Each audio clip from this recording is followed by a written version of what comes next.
अथ चतुर्थ पुष्टि रागात्मक भक्ति विचार।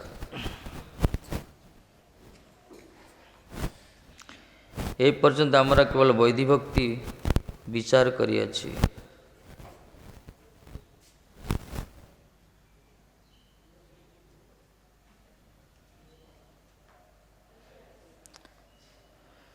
वैधि भक्ति व्यतीत साधन भक्तिर आरेकटी अंग अच्छे तार नाम है रागानुगा साधन भक्ति। ये साधन भक्ति दी प्रकार, गोटे वैधि भक्ति, गोटे रागानुगा भक्ति। बर्तमान रागानुगा भक्ति विषय कहबे।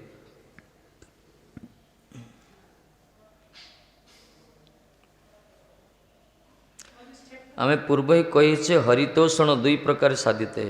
पूर्वर कहुई भगवान को प्रसन्नता दुई प्रकार करा जीवो। विधि होते एक प्रकार साधन निश्चित हुए और राग संबंधे अन्य प्रकार साधन। गोटे है विधि विभिन्न प्रकार विधि विधान नीति नियम गोटे प्रकार साधन सृष्टि होची। आउटला राग माने संबंध आसक्ति प्रीतियाँ एथि गोटे प्रकार साधन। एतले विधि और रागर तात्विक पार्थक्य विचार करा आवश्यक। ये विधि कौन राग कौन आर तात्विक विचार कर आवश्यक बोली महाराज जी कहते। कहले कर्तव्य बुद्धि क्रमे विचार संगत जे इस साधन प्रणाली स्थिर करा जाए ताहार नाम वैधि भक्ति। कहला कर्तव्य बुद्धि क्रमे कर्तव्य भाव रे बुद्धि रे विचार करी जो भगवान कर साधन प्रणाली स्थिर करा जाउछि ता नाम है वैधि भक्ति।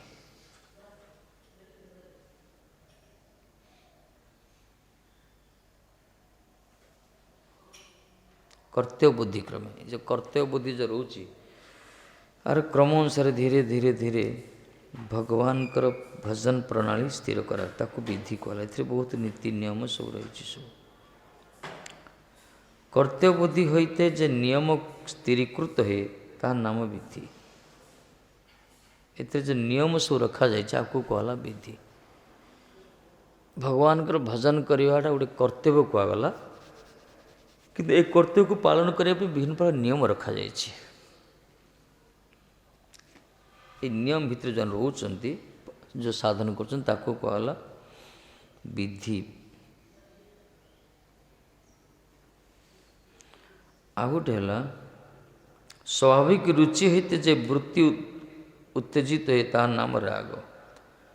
गोटे स्वाभाविक रुचि जो मानकर संस्कार अच्छी स्वाभाविक तांकर स्वतः तांका हृदय भितर मनरु भगवान प्रति प्रीति स्फूर्ति हब बा भगवत भजन वृत्ति उद्भासित हब ताकू कहला राग।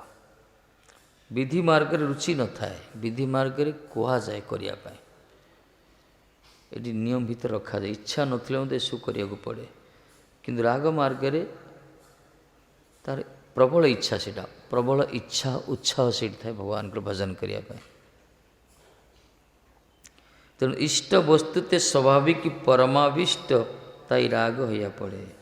इष्ट वस्तु स्वाभाविक परमाविष्ट इष्ट वस्तु धरतु जहाँकर इष्ट कृष्ण हूँ इष्ट इष्ट प्रति जो मानकर स्वाभाविक परमाविष्ट जो मानकर मन स्वाभाविक आसक्त होता है, स्वाभाविक अभिनिवेश होता है, बस ताकू कहला राग।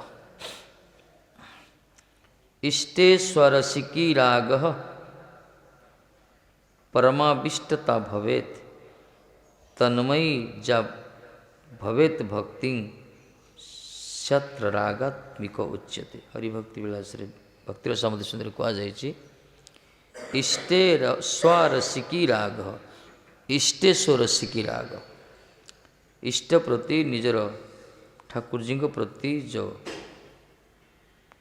आसक्ति हुई, जो प्रीति सृष्टि हुई, परमाविष्ट जो करा जाए मन जो पूरा आविष्ट हो ठाकुर जी के प्रति तन्मयी जा भवेत भक्ति। अब भगवतमय जार भक्ति से भक्ति कहला रागात्मिका। तार्थ ठाकुर जी इष्ट प्रति जार स्वाभाविक आविष्ट ତାକୁ କୁହାଲା ରାଗ। ଆମର କ'ଣ ସ୍ୱାଭାବିକ ଆବିଷ୍ଟ ନାହିଁ, ଆମକୁ କୁହାଯାଉଛି କର ବୋଲି, ଆମକୁ ନିୟମ କରାଯାଉଛି, ଉଠ ମଙ୍ଗଳ ଆରତୀ ଭଜନ କର, ଜପ କର, ପାଠରେ ବସ, ଠାକୁରଙ୍କୁ ସେବା କର, ଶୃଙ୍ଗାର କର, ଏସବୁ ଆମକୁ କୁହାଯାଉଛି ବାରମ୍ବାର। ଆମର ରୁଚି ଆସିନି, ଯାହାର ଏସବୁ ସ୍ୱାଭାବିକ ରୁଚି ଆସିଯିବ ସେଇଟା ହେଲା ରାଗ, ରାଗ ମାର୍ଗ ସେଇଟା। ରୁଚିଟା କେତେବେଳେ ଆସିବ? ନିଷ୍ଠା ପରେ ରୁଚି ଆସିବ। ଏଥିପାଇଁ ପୂର୍ବରୁ କୁହାଯାଇଥିଲା ଅନର୍ଥ ନିବୃତ୍ତି ପରେ ନିଷ୍ଠା, ନିଷ୍ଠା ପରେ ରୁଚି। ଏଇ ରୁଚି ଯାହାର ସ୍ୱାଭାବିକ ହେବ କୃଷ୍ଣ ଭଜନ ପ୍ରତି, ସେଇ ଭକ୍ତି କୁହାଲା ରାଗ ଭକ୍ତି।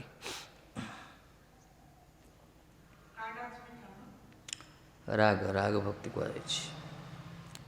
ରାଗାନୁଗା ମାର୍ଗ, ରାଗାତ୍ମକ ଭକ୍ତି।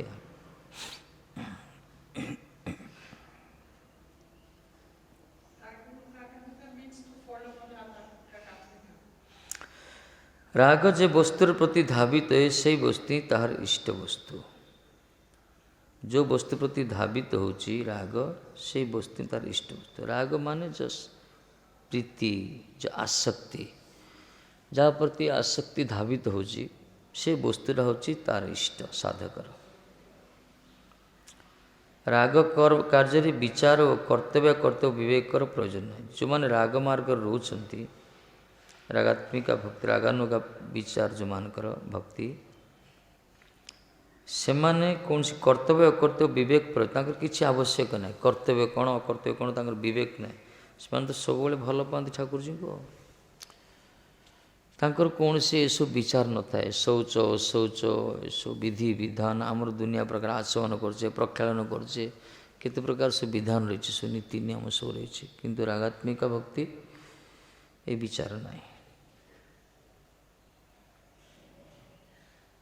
ସେ ତ ଏକମାତ୍ର କର୍ତ୍ତବ୍ୟ। ଆମକୁ କର୍ତ୍ତବ୍ୟ ବୋଧରେ ଭଗବାନଙ୍କୁ ଭଜନ କରୁଛେ, ସେଠି କର୍ତ୍ତବ୍ୟ ନାହିଁ, ସେଠି ତ ଆତ୍ମାର ସ୍ୱାଭାବିକ ଧର୍ମ। ସେଇଟା ଠାକୁରଜୀଙ୍କର ଜଣେ ଘରେ ଗୋଟେ ମା ତା ପୁଅକୁ ସେବା କରେ, କ'ଣ କର୍ତ୍ତବ୍ୟ କରେ କି? କର୍ତ୍ତବ୍ୟ ସେବା ନାହିଁ, ତାର ସେଇଟା ଧର୍ମ। ସେଇଟା ମା'ର, ସ୍ତ୍ରୀ ସ୍ୱାମୀର ସେବା କରେ, ଏଇଟା କର୍ତ୍ତବ୍ୟ ନୁହେଁ, ତାର ସ୍ୱାଭାବିକ ଧର୍ମ ସେଇଟା। ସେଇ ପ୍ରକାର ରାଗ ମାର୍ଗ ବି ସେଇ ପ୍ରକାର, ଯେଉଁ ଭକ୍ତ ସ୍ୱାଭାବିକ ଭଗବାନଙ୍କ ସେବାରେ ସତତ ନିଯୁକ୍ତ ଥାଏ, ରୁଚି ଶ୍ରଦ୍ଧାର ସହିତ ରୁଚିଯୁକ୍ତ ହୁଏ।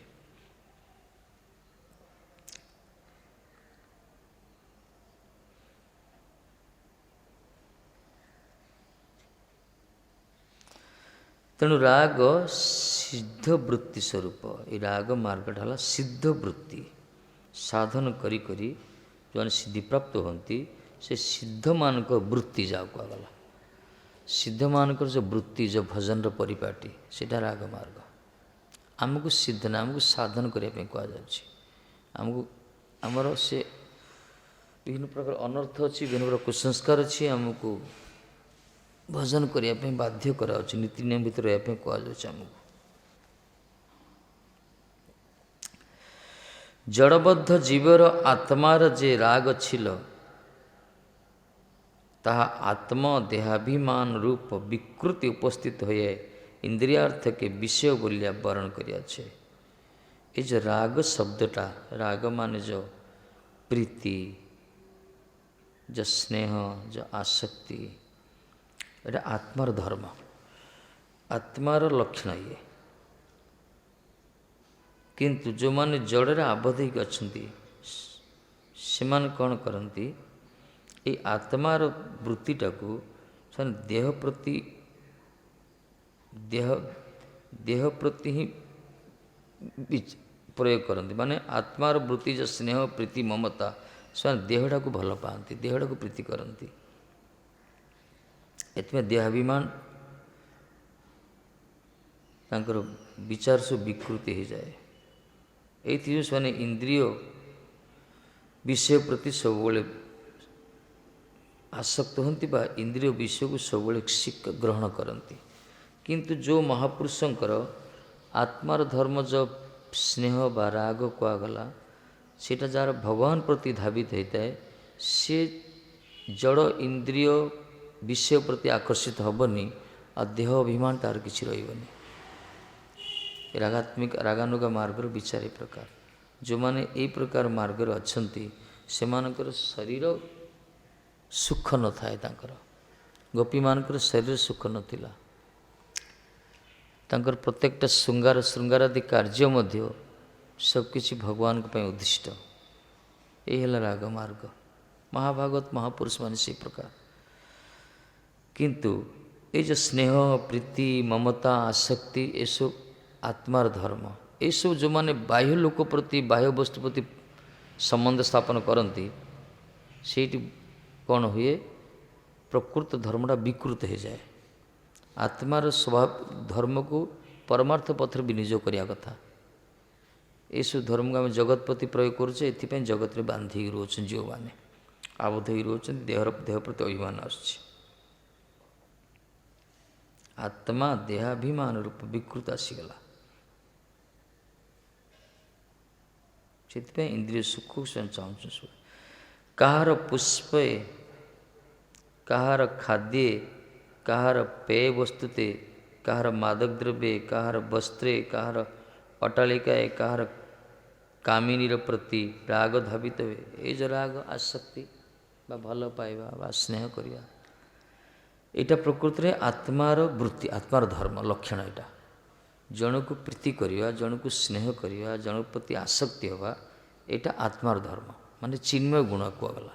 କିନ୍ତୁ ଯେଉଁମାନଙ୍କର ସେ ପ୍ରକାର ସଂସ୍କାର ନାହିଁ, ଯେଉଁମାନେ ସେ ପ୍ରକାର ପରମାର୍ଥ ପଥରେ ପଥିକ ହେଇନାହାନ୍ତି, ସେ ସଂସ୍କାର ନାହିଁ, ଅନର୍ଥ ଭରପୁର ହୋଇକି ଅଛି, ସେମାନେ କ'ଣ କରନ୍ତି? ଏ ଯେଉଁ ସ୍ନେହ ପ୍ରୀତି ମମତା ସହ ଆତ୍ମାର ଗୁଣ ଗୁଡ଼ିକୁ ସେମାନେ ଅପବ୍ୟବହାର କରନ୍ତି, ଜଗତର କୌଣସି ପାର୍ଥିବ ବସ୍ତୁ ପ୍ରତି ପ୍ରୟୋଗ କରନ୍ତି। ଏଥିପାଇଁ କିଏ ଫୁଲକୁ ପସନ୍ଦ କରୁଛି, କିଏ ଖାଦ୍ୟକୁ ପସନ୍ଦ କରୁଛି, କାହାର ପାନୀୟ ବସ୍ତୁକୁ ପସନ୍ଦ କରୁଛି, କିଏ ମାଦକ ଦ୍ରବ୍ୟ ନିଶାକୁ ପସନ୍ଦ କରୁଛି, ଲୋଭ ଅଛି କାହାର, କିଏ ବସ୍ତ୍ର ପ୍ରତି କାହାର ଆସକ୍ତି ଅଛି, କିଏ ବିଲ୍ଡିଂ ପ୍ରତି, ଘର ପ୍ରତି, କାହାର କାମିନୀ ସ୍ତ୍ରୀ ପ୍ରତି, କାହାର ଅର୍ଥ ପ୍ରତି। ଏହି ପ୍ରକାର ସମସ୍ତେ ଏ ଆତ୍ମାର ବୃତ୍ତିକୁ, ଆତ୍ମାର ଗୁଣ ଗୁଡ଼ିକୁ ଏମାନେ ଜଗତର ନଶ୍ୱର ବସ୍ତୁ ଗୁଡ଼ିକ ପ୍ରତି ସମ୍ବନ୍ଧ ରଖନ୍ତି। ସେଇଥିପାଇଁ ସଂସାରରେ ଭ୍ରମଣ କରୁଛନ୍ତି ସାରା ଜୀବମାନେ। ଆମମାନଙ୍କୁ ଶିକ୍ଷା ଦିଆଯାଉଛି ଭଗବାନଙ୍କୁ ଭଲ ପାଇବା, ପରମାର୍ଥ ବସ୍ତୁକୁ ପ୍ରୀତି କରିବା, ବୈଷ୍ଣବମାନଙ୍କୁ ପ୍ରୀତି କରିବା, ଗୁରୁବର୍ଗର ପ୍ରତି ଶ୍ରଦ୍ଧାନ୍ୱିତ ହେବା, ମାନେ ପରମାର୍ଥ ବସ୍ତୁମାନ ପ୍ରତି ହିଁ ପ୍ରୀତି କରିବା, ଏସବୁ ଶିଖାଯାଉଛି। ପ୍ରୀତି ଯଦି ପରମାର୍ଥ ବସ୍ତୁ ପ୍ରତି ନାହିଁ, ସଂସାର ପ୍ରତି ଅଛି, ତାକୁ ସଂସାରୀ କୁହାଯିବ। ଭଲେ ସେ ଯେତେ ସାଧୁ ହେଇଥାଉ ନା କାହିଁକି, ଯେତେ ଭଜନ କରୁନା କାହିଁକି, କାହିଁକିନା ଏ ଆତ୍ମାର ବୃତ୍ତି, ଆତ୍ମାର ଗୁଣ କେବଳ ପରମାର୍ଥ ବସ୍ତୁ ପ୍ରତି ବିନିଯୋଗ କରିବା କଥା। କିନ୍ତୁ ଏମାନେ କ'ଣ କରନ୍ତି? ଯେଉଁମାନଙ୍କ ଅନର୍ଥ ରହିଛି, ସେମାନେ ଅନ୍ୟ ବସ୍ତୁ ପ୍ରତି, ଯେଉଁମାନେ ମରଣଶୀଳ ଜଗତର ବସ୍ତୁ ପ୍ରତି ସମ୍ବନ୍ଧ ସ୍ଥାପନ କରନ୍ତି। କିଏ ଘରକୁ, କିଏ ବିରାଡ଼ିକି, କିଏ କୁକୁରକୁ, କିଏ ଫୁଲକୁ, କିଏ ଗାଡ଼ିକି, କିଏ ମାଦକ ଦ୍ରବ୍ୟ, କିଏ ଖାଦ୍ୟ, କିଏ ସ୍ତ୍ରୀ, କିଏ ଅର୍ଥ, ଏହି ପ୍ରତିକାର ଲୋଭ ଆସକ୍ତି ସବୁ ରହୁଛି। ଏଥିପାଇଁ ସଂସାରରେ ଭ୍ରମଣ କରୁଛନ୍ତି। କିନ୍ତୁ ଯେଉଁମାନଙ୍କର ଅନ୍ତର୍ନିହିତ ଭଲ ପାଇବା ଗୁଣଟା କେବଳ ପରମାର୍ଥ ବସ୍ତୁ ପ୍ରତି ହେଉଛି, ସେମାନେ ମୁକ୍ତିର ପଥରେ ଅଛନ୍ତି। ସେମାନେ ଯଦି କିଏ ଗୁରୁଙ୍କୁ ଭଲ ପାଉଛି, କୌଣସି ବୈଷ୍ଣବଙ୍କୁ ପ୍ରୀତି କରୁଛି, ଭଗବାନଙ୍କୁ ପ୍ରାଣ ଦେଇ ଭଲ ପାଉଛି, ସେ ତ ମହାତ୍ମା ହେଇଗଲା, ତାର ସ୍ଥିତି ଅଲଗା।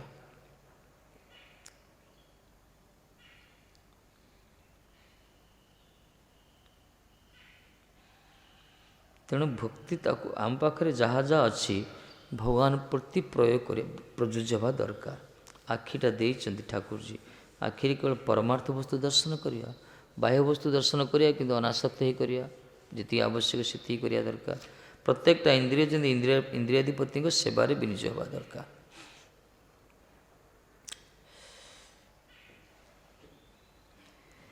ଏତର ନିବନ୍ଧନ ବଦ୍ଧ ଜୀବର ଭଗବତ ବିଷୟକ ରାଗ ସୁଦୂରବର୍ତ୍ତୀ ହୋଇ ପଡ଼ିଅଛେ। ଏହି ପ୍ରକାର ଯେଉଁମାନଙ୍କର ଅନ୍ତର୍ନିହିତ ଆତ୍ମାର ଗୁଣ ଯେଉଁ ରାଗ ବାହ୍ୟ ବସ୍ତୁ ପ୍ରତି ରହୁଛି, ଜଗତ ପ୍ରତି, ସେଇ ବଦ୍ଧ ଜୀବମାନେ ଭଗବାନଙ୍କ ପ୍ରତି ତାଙ୍କର ଆସକ୍ତି ଓ ଭଲ ପାଇବା ବହୁତ ଦୂର ହୋଇଯିବ। ଯେଉଁମାନେ ସଂସାରକୁ ଭଲ ପାଉଛନ୍ତି, ସେମାନେ ଭଗବାନଙ୍କୁ ଭଲ ପାଇପାରିବେନି, କମିଯିବ ପରସେଣ୍ଟେଜଟା। ଏଥିପାଇଁ ବିଚାର କରି ସମ୍ବନ୍ଧ ରଖିବା ଦରକାର ସଂସାର ସହିତ। ମହାପ୍ରଭୁ କହିଲେ, ଯଥାସାଧ୍ୟ ବିଷୟ ବୁଝ, ଅନାସକ୍ତ ହେଇଆ, ମର୍କଟ ବୈରାଗ୍ୟ ନା କର, ଲୋକ ଦେଖିବା। ରଘୁନାଥଜୀଙ୍କୁ କହିଲେ ସେ ବିଷୟକୁ ଗ୍ରହଣ କର, ଅନାସକ୍ତି ହେଇକି ଗ୍ରହଣ କର, ଆସକ୍ତି କାହା ପ୍ରତି ରଖନି। ଆସକ୍ତି ରଖିବ ଶୈବ ସାଧୁ ସୁକୃତ ମୋକ୍ଷ ଧର୍ମ ପାବୃତ, ସାଧୁମାନଙ୍କ ପ୍ରତି ଆସକ୍ତି ରଖିବ, ପ୍ରୀତି କରିବ, ସନ୍ଥ ବୈଷ୍ଣବମାନଙ୍କ ପ୍ରତି ଏମାନଙ୍କ ପ୍ରତି ଯଦି ପ୍ରୀତି କରିବ ପରମାର୍ଥ ବସ୍ତୁ ତାହେଲେ ମୁକ୍ତିର ଦ୍ୱାର ଖୋଲିଯିବ। ଆଉ ଜଗତ ପ୍ରତି ଯଦି ପ୍ରୀତି ରଖିବ ତାହେଲେ ବନ୍ଧନରେ ପଡ଼ିବ। କ'ଣ ଶୁଣନ୍ତୁ, ମନେ ପଡ଼ୁଛି ଘରକୁ? ମନେ ପଡ଼ୁନି? ପଡ଼ୁନି?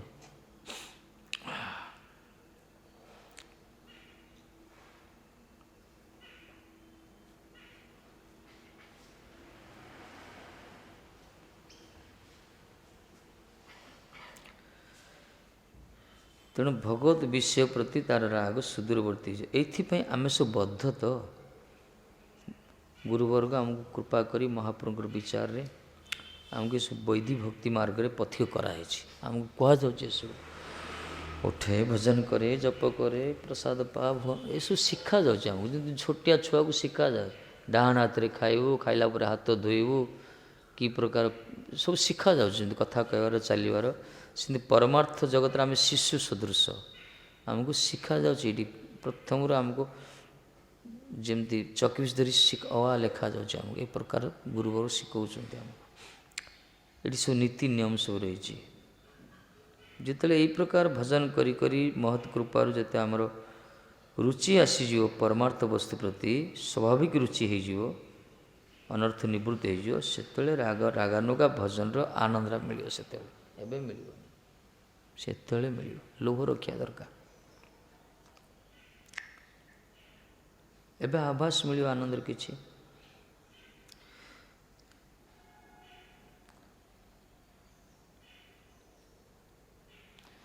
ଯେତେ ସମୟ ପର୍ଯ୍ୟନ୍ତ ହୃଦୟ ଭିତରେ ଜଗତ ପ୍ରତି କିଛି ସ୍ନେହ ରହିଛି ତାକୁ ବନ୍ଧନ କୁହାଗଲା। ସେଇଠି ପହଞ୍ଚିବାଟା କଷ୍ଟ ହେଇଯିବ। ହୃଦୟ ଭିତରେ ଯଦି କାହା ପ୍ରତି ଦୁର୍ବଳତା ଅଛି, ଯଦି କାହା ପ୍ରତି, ସେଇଠି ସେ ଅଟକିଯିବ। ଆଉ ହୃଦୟରେ ସମସ୍ତ ପ୍ରୀତି ସ୍ନେହ ଯଦି ପରମାର୍ଥ ବସ୍ତୁ ପ୍ରତି ଅଛି, ଭଗବତ ବସ୍ତୁ ପ୍ରତି, ତାହେଲେ ସେ ପାର୍ଷଦ ହେଇଯିବ। ସେ ଭଗବତ ଧାମରେ ବିଚରଣ କରିବ ସବୁବେଳେ। ଆଉ ହୃଦୟରେ ସମସ୍ତ ସ୍ନେହ ପ୍ରୀତି ମମତା ଯଦି ଆଉ କାହାକୁ ସେୟାର କରାଯାଉଛି, ଯଦି ଜଗତର ଲୋକମାନଙ୍କ ପ୍ରତି, ତାହେଲେ ଅଟକି ଯିବାକୁ ପଡ଼ିବ କିଛି ବର୍ଷ, କିଛି ଯୁଗ, କିଛି ଜନ୍ମ। ବନ୍ଧନ କୁହାଯାଇଛି।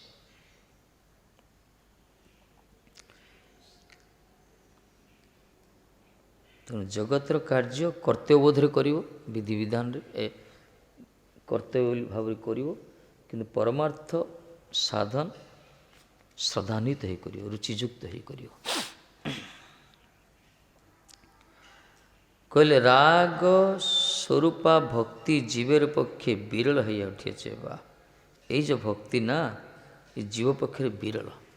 କାହିଁକିନା ଜୀବ ତ ଜନ୍ମ ହେଇছে ନା, ଆମେ ସବୁ ଜନ୍ମ ହେଇଛେ କୃଷ୍ଣକୁ ଭୁଲିକିରି। ଆମର ସ୍ଥିତିଟା ସେଇଟା। ସେଇ ଜୀବ କୃଷ୍ଣ ଭୁଲି ଅନାଦି ବହିର୍ମୁଖ। ଆମେ କୃଷ୍ଣକୁ ଭୁଲିକି ଜଗତକୁ ଆସିଛେ। ତେଣୁ କୃଷ୍ଣ ପ୍ରତି ପ୍ରୀତି ଭାଜନ ହେବା, କୃଷ୍ଣଙ୍କୁ ପ୍ରତି ଆସକ୍ତି ହେବା, ଏଇଟା ବଦ୍ଧ ଜୀବ ପକ୍ଷରେ ବିରଳ କୁହାଗଲା। ଏଇଥିପାଇଁ ଯେଉଁମାନେ ଜୀବନ୍ମୁକ୍ତ ପୁରୁଷ, ଭଗବାନଙ୍କର ନିତ୍ୟସିଦ୍ଧ ପରିକର ମହତ୍ ପୁରୁଷ ଗୁରୁବର୍ଗ, ଏମାନଙ୍କ ପାଖରେ ସମ୍ପୂର୍ଣ୍ଣ ଶରଣାଗତ ଯଦି ହେବା, ଏମାନଙ୍କ କୃପାରୁ ହିଁ ସ୍ଥିତି ଆସିବ। ସାଧନ ଦ୍ୱାରା ହେବନି, ସମ୍ଭବ ନାହିଁ। ଆମେ ଭଲେ ବୃନ୍ଦାବନରେ ଯିବା, ଭଲେ ଆମେ କେତେ ଲକ୍ଷ ଲକ୍ଷ ଜପ କରିବା, ଭଲେ ଆମେ ଯାହା ବି ବିଗ୍ରହଙ୍କୁ ପୁରା ଘଣ୍ଟା ଘଣ୍ଟା ଅର୍ଚ୍ଚନା କରିବା, କିନ୍ତୁ ଯେଉଁ ରାଗ ମାର୍ଗ ଯେଉଁ ସ୍ଥିତି ନା, ଏଇଟା ବିନା ମହତ୍ କୃପାରେ ସମ୍ଭବ ନାହିଁ, ଅସମ୍ଭବ। ସାଧନ ଦ୍ୱାରା ହେବନି। କାହିଁକିନା ଆମର ଜନ୍ମର ତିଥି ଆମ ବହିର୍ମୁଖ ହେଇକି ଅଛି। ଆମର ଫାଉଣ୍ଡେସନ୍ ଖରାପ ହେଇଛି ଆମର। ତେଣୁ ସେଇ ଜଗତରୁ ଯେଉଁମାନେ ଆସିଛନ୍ତି, ଗୁରୁବର୍ଗ ଯେଉଁମାନେ, ସେମାନେ ମହତ୍ ପୁରୁଷ, ସେମାନଙ୍କର ଯଦି ଅହେତୁକ କୃପା ପଡ଼ିଗଲା, ତାହେଲେ ଆମର ସେ ସ୍ଥିତି ଆସିଯିବ। ସେମାନଙ୍କୁ କୃପା ମିଳିବ କେମିତି? ସେମାନେ ଯାହା କହିଛନ୍ତି ତାହା କରିବା ଦରକାର। ଯାହା କହୁଛନ୍ତି, ପାଠ, କୀର୍ତ୍ତନ, ଜପ, ଏସବୁ ନିୟମ ଭିତରେ ରହିବା ଦରକାର। ନିଜ ଇଚ୍ଛାରେ କଲେ ହେବନି। ସ୍ୱତନ୍ତ୍ର ଯେଉଁମାନେ କରୁଛନ୍ତି ଦୁଃଖ ପାଉଛନ୍ତି। ନିଜ ଇଚ୍ଛାରେ ଏସବୁ ହୁଏନି।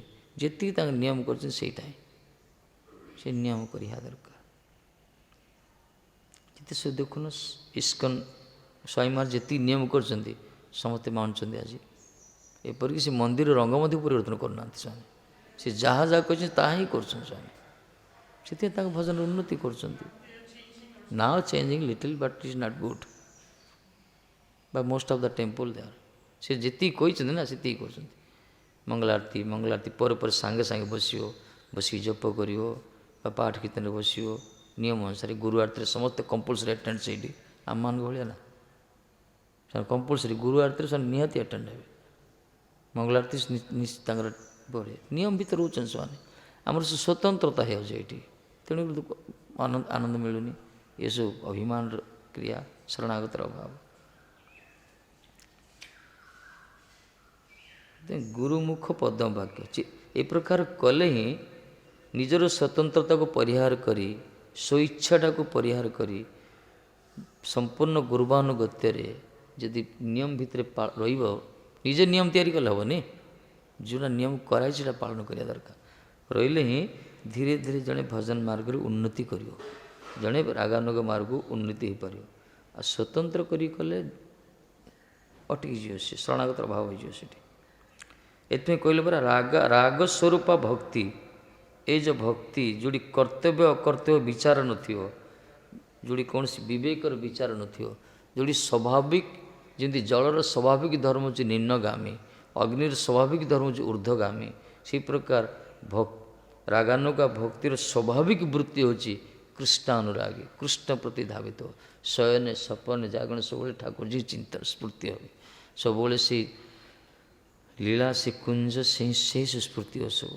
ତା ମନ ଭିତରେ କୌଣସି ଜଗତର କୌଣସି ମାନ ଅଭିମାନ ଅଭିଳାଷ, କୌଣସି କାମନା ବାସନାର ଦୃଶ୍ୟ ତା ମନରେ ଉଦ୍ଭାସିତ ହେବନି, ମନ ଭିତରେ ସେହି ସ୍ଥିତି ସବୁ ଆସିବ। ଏଇଟା କେମିତି ହେବ? ଏଥିପାଇଁ ଆମକୁ ବାରମ୍ବାର କୁହାଯାଉଛି ଭଜନରେ ସବୁବେଳେ ଲାଗି ରହିବା ପାଇଁ।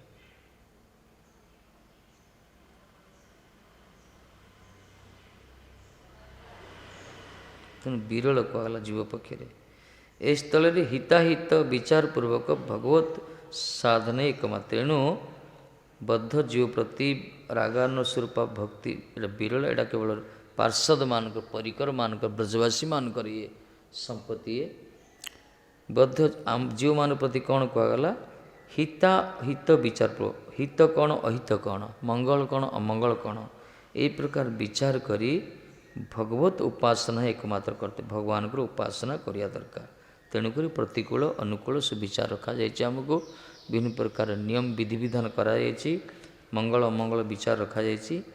ଏହି ପ୍ରକାର କରି ଭଗବତ ଉପାସନା କରିବା ପାଇଁ କର୍ତ୍ତବ୍ୟ।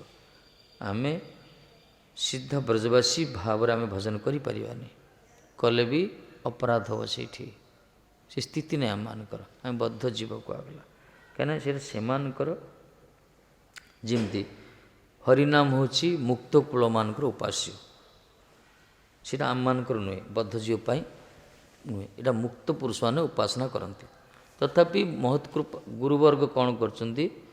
ମହାପ୍ରଭୁଙ୍କର ପ୍ରେରଣାରେ ତାଙ୍କ ନିତ୍ୟସିଦ୍ଧ ପରିକରମାନେ ଆମ ଭଳି ଅଯୋଗ୍ୟମାନଙ୍କୁ ହରିନାମ ଦେଇଛନ୍ତି। କିନ୍ତୁ ଦେଲେ ମଧ୍ୟ ଯେହେତୁ ସେ ବସ୍ତୁଟା ମୁକ୍ତମାନଙ୍କ ଉପାସ୍ୟ, ଏଥିପାଇଁ ଆମେ ତାକୁ ରିସିଭ୍ କରିପାରୁନି, ଆମର ସେ ଆନନ୍ଦ ଆସୁନି। ଆମକୁ ନିୟମରେ କରିବାକୁ ପଡ଼ିବ। ନିୟମରେ କଲେ, ନିୟମରେ କ'ଣ କରିବ? ବିଗ୍ରହଙ୍କ ସମ୍ମୁଖରେ, ଗୁରୁଙ୍କ ସମ୍ମୁଖରେ ସମସ୍ତେ ଗୋଷ୍ଠୀ ଭିତରେ ରହିବ, ବସିକି ଜପ କରିବ, ଉଚ୍ଚାରଣ କରିକିରି, ମେରୁଦଣ୍ଡ ସିଧା କରିକିରି। ଏ ପ୍ରକାର କଲେ ହିଁ, ନିୟମ ଭିତରେ କଲେ ହିଁ ତା'ର ଆନନ୍ଦ ଆସିବ। ନିଜ ଇଚ୍ଛାରେ କଲେ କିଛି ଏସବୁ ହେବନି। ଏସବୁ ଯେଉଁମାନେ ନିଜ ଇଚ୍ଛାରେ କରୁଛନ୍ତି, କାହିଁକିନା ଯେଉଁ ବସ୍ତୁ ଆମେ ଧାରଣ କରୁଛେ ସେଇଟା ଆମର ବସ୍ତୁ ନୁହେଁ, ସେଇଟା ଅନ୍ୟ ଜଗତର ବସ୍ତୁ, ନିତ୍ୟସିଦ୍ଧ ପରିକରମାନଙ୍କର ସେ ପ୍ରାପ୍ୟ।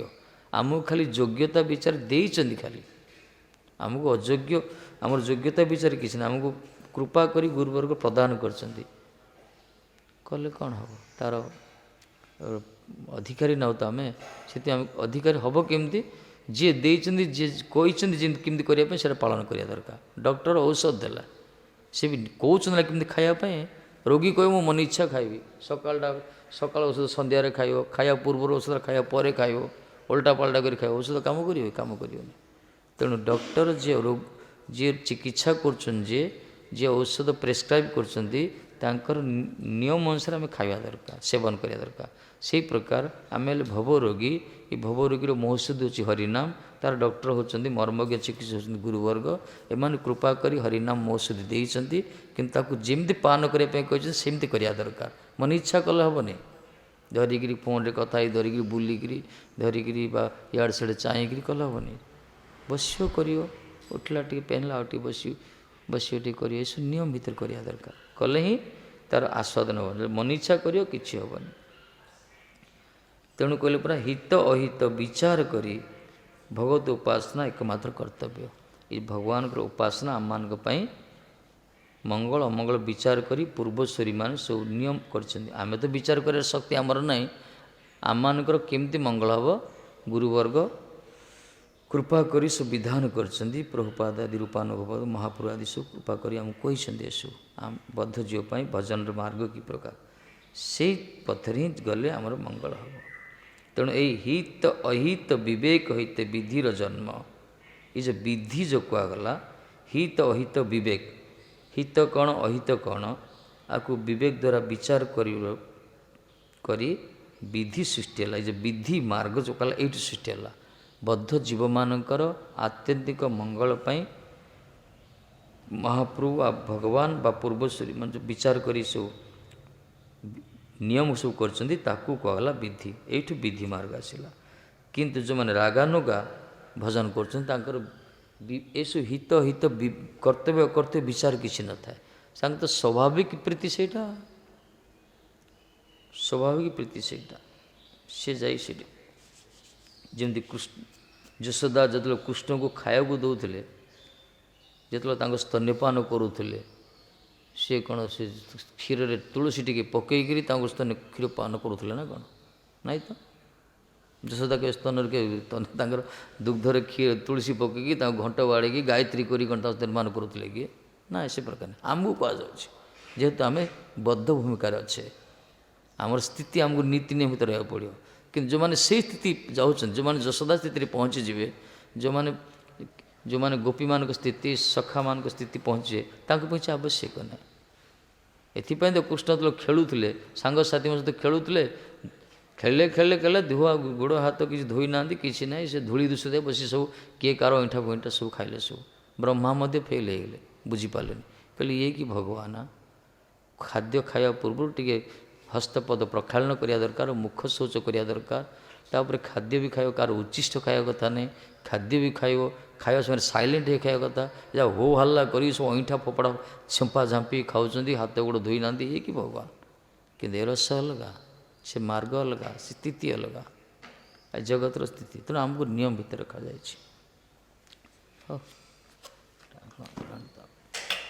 चलो जप करिया।